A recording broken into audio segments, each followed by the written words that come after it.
We're joined now from Washington by Jenna Ellis, who's Senior Legal Advisor to the Trump campaign and counsel to the President. Well, good morning to you. Sorry for keeping you waiting, Jenna Ellis, and you look very, I have to say, very perky given the time of day it is. I can imagine probably in your line of work, because you're a Senior Legal Advisor to the Trump campaign, you probably are on a sort of 24-hour shift at the moment, aren't you? Yes, it involves quite a lot of coffee. And, of course, we're all working 24/7 to make sure that we protect ballot integrity. And this is all about not just counting every vote, but counting every legal vote. And there is, of course, a difference there. OK, can you explain that for our viewers? We have seen some Trump protesters outside, some voting offices saying count every vote, some saying stop counting the votes. What makes a vote legal or not? Yeah, and that's really the distinction and why the Trump campaign has been filing a few lawsuits over the past couple of days, because in states like Michigan, for example, where we have not been provided meaningful access to observe the ballot counting, which Michigan law provides for, then we've asked to halt the vote counting only until we are given meaningful access to be able to watch the process to make sure that no illegal activity is occurring. So as soon as we are granted meaningful access to observe the process, then of course the ballot counting should resume. And every legal ballot should be counted toward the totals, but we don't want any fraud, any illegitimate ballots. We don't want duplicative ballots. We don't want ballots that are after the deadline. Anything that is against the law, against the Constitution. We don't, of course, want... With respect, though, when Donald Trump made this extraordinary statement in the middle of yesterday night, and said he wanted the counting of the votes to stop, which was one of the most bizarre assaults on democracy I've ever seen. Where was his evidence when he said that there was any of this corruption going on? Well, there were a lot of videos that were already circulating in the hours of November 4th. I was actually at the White House with the president when he made those remarks, and we were already seeing that voter suppression, voter intimidation, some of those things were going on. And to be clear, the Trump campaign and the president himself have always been on the side of the law. We are a nation of rules, not a nation of rulers. Let me show you an example of what I think is a very sinister attempt to suppress democracy. And it's a scene in Arizona where armed Trump protesters, armed with semi-automatic rifles in many cases, were being very intimidating to people inside counting votes. And in fact, a local reporter tweeted that she had been personally threatened by one of the protesters saying, "We know where you live." Now, presumably, you would unreservedly condemn those scenes, would you?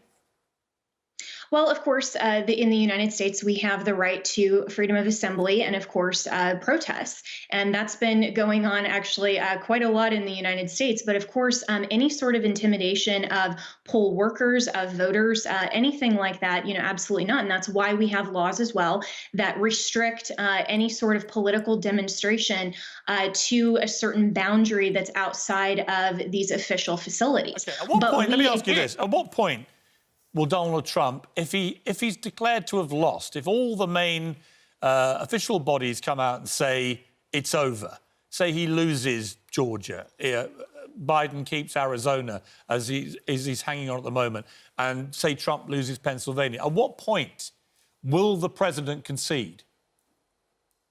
And that's a great question. And so what actually matters to the U.S. Constitution, of course, is the Electoral College and the certification of the vote tallies from the states. And the Electoral College will actually vote on December 14th. So it's incredibly important that no matter what any of the mainstream media or the reporting outlets report, their calls and their projections aren't actually what matters. And so we in this country... He won't concede even if every major news network, for example, has said the race is over. He won't concede. It matters what litigation is still pending. If there are recounts, like, for example, in Wisconsin, where we're within the margin of error, if Pennsylvania ends up mattering, where we have this unilateral action by the governor that's trying to change election law to allow those ballots that are after the deadline to be counted, that's unconstitutional because in Article 2, it says that our state legislatures are the ones that determine how the electors are selected. It's not up to the governor. Okay. And so that's why Final point. I spoke to him 10 days ago, and he was emphatic he was going to win. it was going to be close, but he'd win. You've been with him a lot in the last 24 hours. Is he as emphatic that he's going to win? We're still very confident. Absolutely. I think that we'll still win Arizona, Georgia, and with the litigation in Pennsylvania, the recount in Wisconsin, there's still a very clear pathway to victory. And so it remains to be seen. And I think a lot of people who are asking Donald Trump, will you concede? That's premature. And I don't see any news outlets asking Joe Biden that same question. And I wonder why not. I guess because he's in the lead. But anyway, Jenna Ellis, it's going to be a knife edge. We'll watch him with great interest across the pond. Thank you for staying up so late for us. We appreciate it. We're joined now from Los Angeles by civil rights attorney Areva Martin. Areva Martin, you are a Democrat, so politically you're on the other side. Legally, of course, completely neutral and upholding of the law. Does the Republican Party and Donald Trump have a legitimate fight here? We've just heard of accusations of voter suppression and intimidation and concerns about the legality of some of the votes.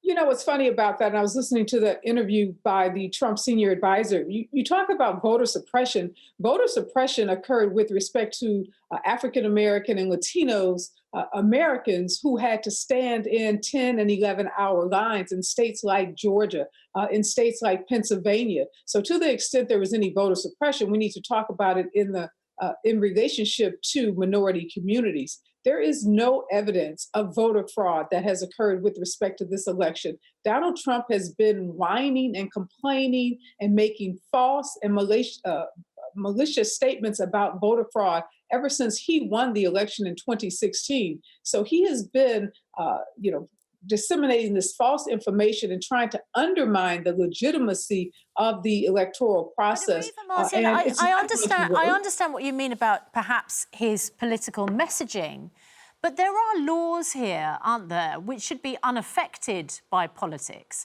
And if you were concerned about how a vote was going, it is perfectly legitimate, is it not, if the vote is coming down to perhaps a couple of 10,000 votes, that you do just establish every single vote is legal. Absolutely, Susanna. But as you just pointed out to Trump's legal advisor, he is the one that prematurely said, stop counting all the votes. As a Democrat, Joe Biden has said emphatically, let's count every vote. So the Democrats have been on the side of allowing the American people and their voices to be heard. It's Donald Trump who is claiming that legitimate vote counting should somehow just miraculously end. And it's such an illogical argument because he wants to stop counting in those states where he is behind, but in those states where he is ahead, he wants to continue the vote. So it's just rank hypocrisy.